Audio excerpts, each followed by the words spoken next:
What's up, guys? Welcome to another DBR Snapshot. Today we're reading Exodus chapter 37 and 38 here in the Old Testament, and we're continuing to read the things that Moses and the people of Israel are making that was actually described in Exodus 25 all the way to 30. You might remember a few days ago we were reading all of those things described, like what the tabernacle was going to be like, what the bronze altar was going to be like, all that stuff. We kind of started to see what God commanded for those things. Now we see how they're built, and we also see the names of the people who build them. So right here at the beginning, we see some of the craftsmen that God uses to do this. And I just want you to imagine, put yourself in their shoes. What must it have been like to make this tabernacle with all these different instruments, and specifically right here, the Ark of the Covenant? What would it have been like to make all of those things? It would have been a lot of pressure, right? Because you're doing something very important for God, and you're actually being used by God to do something amazing. And that's what these people were. So it must have been a privilege to be them. And we saw yesterday how many people brought gifts to God. Really, they brought them to Moses and the leaders, but they took their gold earrings and their gold that they brought from Egypt, and they gave it really generously to the work that God was doing. And it's interesting because here in chapter 38, actually, we get a recording of how much gold there was. And I just thought, wow, this is amazing if you start to really think about how much gold there was. This is verse 24.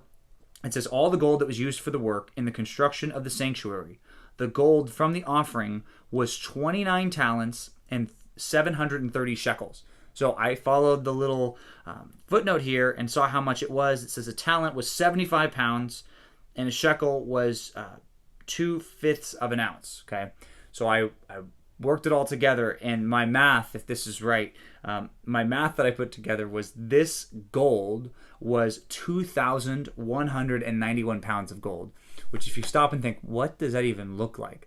I don't even know what it looks like. It just looks like a lot of gold, but I know for certain it was expensive and it was costly, and it was the work of all these people giving generously to God. And then you might say, well, that's a lot of gold. There's no way they had this much gold.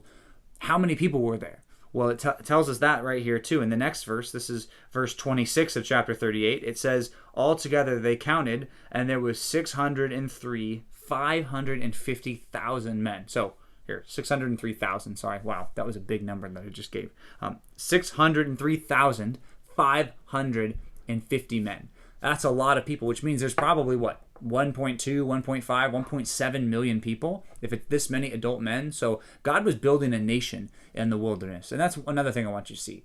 God was doing something amazing in building a nation and bringing them and getting them ready for the land that they were going into. And this first generation of people was used as preparation for that. So that's our Old Testament reading today. We're going to finish the book of Exodus tomorrow, so we'll be back there. But let's go to the book of Matthew 23.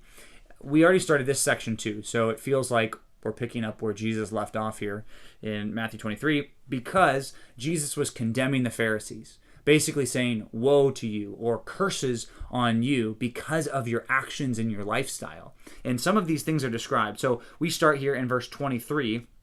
So we get 4 of the woes that Jesus gives. And remember, we said yesterday, woe was not a good thing. It wasn't like whoa. It was like whoa, as in a curse. So that's what he's saying here. He's calling them people who overemphasize the small things to the neglect of the big things. And you might say, well, shouldn't we follow the small things too? Totally. But the problem is these Pharisees were basically taking their rules and putting them on other people and not willing to do them themselves. And they were missing the heart of what God wanted them to do. And he calls them a few things. He calls them some names. The first name he calls them here is like an unclean cup. He says, you guys are like cups that are really dirty on the inside, but you look really clean on the outside. So you fooled everybody into thinking that you're a good person or a good servant of God. The next section, he says you're like whitewashed tombs. You're like tombs that are full of dead people's bones, but you're painted really nice and you look really nice on the outside. He says that's what your life is like.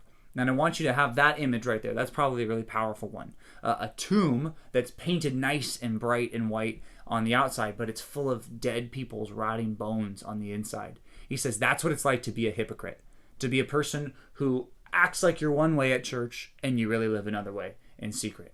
You act like you're really religious or you're really godly or whatever you want to call it, and on the inside, really, you're selfish and you're rude and you don't have love, you have hate in your heart. All of that stuff. That's what it means to be a hypocrite. And Jesus just makes it so clear, do not be a hypocrite. So if that's the one lesson you learn from today's DBR, it's that don't be a hypocrite. Be genuine in your trust in God. I mean, think about that. What does it mean to be genuine in your following God? Well, it means that you're honest about your sin. It means that when you're being held accountable for things, you're being forthcoming with your sin, and you're quick to confess it to God and others, and also you're quick to repent and do the right thing.